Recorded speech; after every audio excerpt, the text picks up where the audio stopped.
మంబపూర్ స్థానిక ఎంపీటీసీని.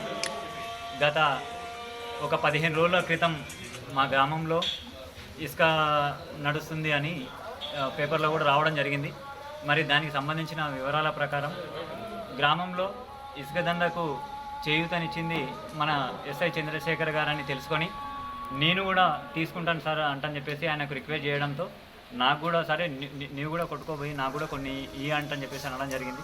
సరే, ఇంకొకటి ప్రత్యేకంగా ఈయన ఏ ఒక్క లీడర్కి కానీ, అంటే ప్రస్తుతం యువకులు ఉన్నారు అందరు సర్పంచులు ఎంపీటీసీలు, ఏ ఒక్క సర్పంచ్కి కానీ ఏ ఒక్క ఎంపీటీసీకి కానీ విలువనియని ఎస్ఐ గారు ఈ మా పెద్దమూలు పోలీస్ స్టేషన్లో ఉన్నందుకు మేము చాలా బాధాకరమైన విషయాలు ఎదుర్కొన్నాం.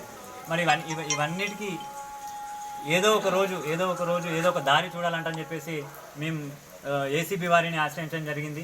మరి ఈ గత 15 రోజుల క్రితం పట్టుకున్నటువంటి ట్రాక్టర్లు మరి ఆయన 60,000 రూపాయలను డిమాండ్ చేయడం జరిగింది వాటి ప్రాసెస్ను చేయడానికి.